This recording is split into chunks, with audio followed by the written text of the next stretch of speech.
Isa na namang aktong Poncio Pilato. Hugas kamay, etong singagnag mga kababayan. Sa kanilang tangkang pagpapadisbar kay VP Inday Sara Duterte. Di ba nung una, yung sa impeachment mga kababayan, ang sabi ni Nganggag, huwag din nang ituloy iyan, na kunwari nag-leak daw mga kababayan ang kanyang text message. Yun pala, natuloy pa rin.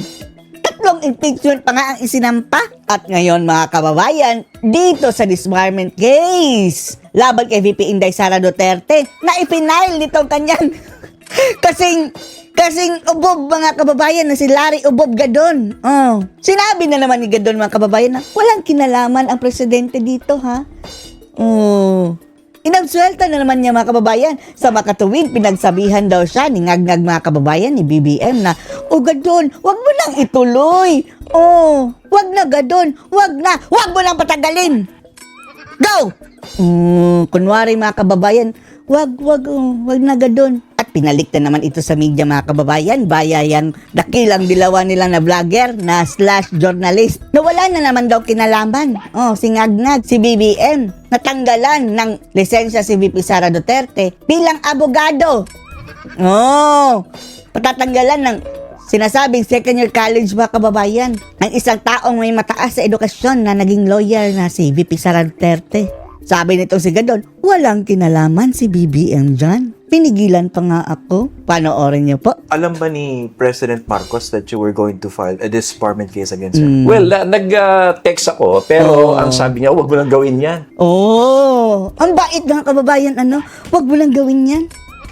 Presidente na ang nagsabi ha, kung talagang sinabi yan ni BBM mga kababayan, na huwag mo lang gawin, tapos hindi sinunod itong si Gadon, hindi ba masisibak ang ungas na to? Eh bakit ginawa mo pa rin?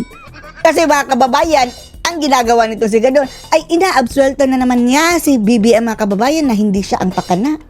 Na kanya lang itong inisyatibo. Na hindi siya inutusan. He dissuaded you? But he dissuaded me, but of course, he respects my personal decision. Oh, sinabihan kang wag na, pero tinuloy niya pa. Oh, tuting mga kababayan, natauhan lang siya ha, Nganggag. At lahat ng hakbang niya mga kababayan, nai-interpret yan na gawain ng Pangulo. Oh. Hugas kamay na naman ba, mga ubob? This matter is a personal matter. Paano naging personal matter? Eh wala kang kinalaman doon sa mga pinagbantaan di umano ni Sara Duterte. Saling pusa ka lang eh. Ang dapat mag-file ng asunto dyan mga kababayan, disbarment, impeachment, kaso, ay yung tatlo. Nganggag, Lisa at si Tambaluslos. Oh, bakit ikaw Gadon? Personal daw mga kababayan. Kung personal, kasali ka ba sa binanggit ni Sara? With administration or governance. Okay, personal. Ungas! It's my I'm exercising my own right. Oh, exercising my own right. Ang sabihin mo, papansin ka. Epal, salimpusa. A Filipino citizen. And I am not acting as an official of the government. And You are not acting, oh. Kung hindi ka mapapag-isipang you're not acting as an official of the government, mag-resign ka muna.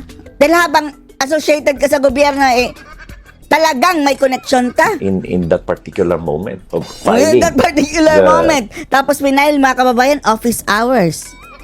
Habang may trabaho, nag-file ka ba ng leave of absence? Ha? Noong panahon na iyon? O baka naman, lumiban ka lang sa iyong opisina.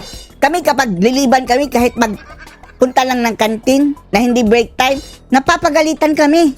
Deduction pa. Tapos kayo, office hours mga kababayan. Inaaksaya ng mga animal na to.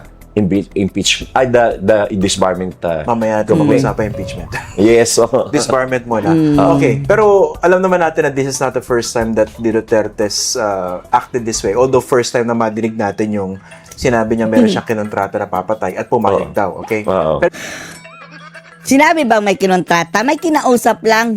Etong mga ungas sa mga kababayan, no? Hindi exaggerate yung mga sinasabi ni Sara Duterte. May kinausap, iba yung kontrata dahil ang contract mga kababayan, mayroon talagang notaryado, pinirmahan. May kinausap. ibig sabihin, ano yun eh, parang, At sinabi pa niya, this is no joke. no joke, dalawang Hindi beses. na talaga dalawang joke beses. dahil siya ang unang may threat eh. Operation Roman of the mga So, ibig kababayan. sabihin, the plot to kill the president is already in place. Oh, sabihin mo ang rason. Yun ay kung magugurgur si VP Sara Duterte, which is sa tingin ni Sara Duterte mga kababayan, ang nasa likod niyan ay yung bangag mong presidente, yung Lisa Araneta Marcos na First Lady at si Tambaluslos. Conditional yan eh. Si Sara ang may threat ngayon. How do you think that particular actuation by the Vice President reflects on the legal profession? Well, syempre, ang sabi ng Canon 2 ng Canon of Ethics for Legal Profession, we should we should obey the laws and then respect the authorities. Sa tingin mo, hindi parte ng authority si VP Sara Duterte? Halal yan ng taong bayan eh. Second highest official mga kababayan. Siya nga ang binabastos, siya ang hindi nire-respeto. And even in our personal dealings, yun ang sinasabi. Yung ginawa niya, imagine, being Vice President, exacerbates her situation. Kasi isipin mo, you're the second or highest official of the land. Tapos ganun ka nalang magsalita. Sa tingin mo, Gadon, hindi titingnan ng Korte Suprema bakit ganun lang nakapagsalita si VP Sara Duterte? Ha? At sa tingin mo, hindi alam ng Korte Suprema yung mga justice na iyan. Ang mga kababuyang ginagawa ng administrasyong ito. Yung tila silent martial law mga kababayan. Sinong hindi mapapamura? Yung pagmamalabi sa kapangyarihan?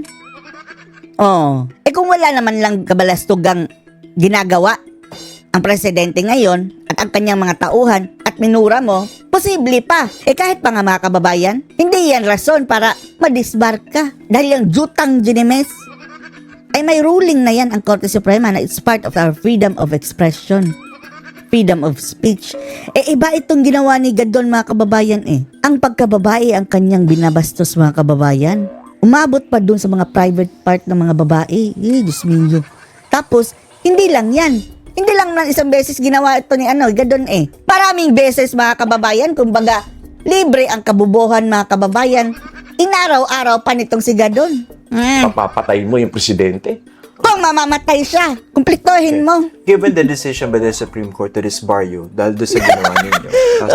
Iyakan mga kababayan, So, paano na yan? Kalaban ka ng Korte Suprema. Umaasa ka, nakakatigan Sabi niyo, ka. mas malaking ginawa ng Vice President. Oo. Do you think this is a solid disbarment case? Kumbaga wala na ibang choice dito kundi Yes. tanggalin siya. Solid na solid. solid ito. But knowing the Supreme Court, ang Supreme Court kasi bias yan eh. Ayan na. Ikaw, kumbaga mga kababayan, siya ang may kailangan. Inaway pa niya. Bias ang Supreme Court. Gusto pa niya mga kababayan, kung hindi aaktuhan daw ng Supreme Court, ipapa-impeach ang mga justices. Daig mo pa ang isang diktador. Kay Marcos yan eh. Baka hindi sila kumilos dito.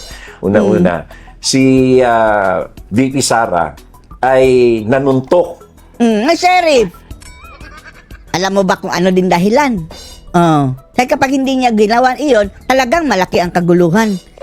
Eto mga kababayan at kanilang mga propaganda, hindi nila sinasabi kung ano ang rason kung bakit nagawa yun ni Sara. Kaya nga natanggalan siguro ito ng lisensya pagka-abogado mga kababayan dahil ubob. Gaya ng laging sinasabi niya, bobo. Kaya anong masasabi niya dito mga kababayan? Dito sa propaganda na naman niya na unang-una, inabsuelto na naman niya si Ngagba na hugas kamay na naman si Ngagba mga kababayan na wala daw siyang kinalaman dito sa pagsasampa ng disbarment case kay VP Sara. Post your comments below.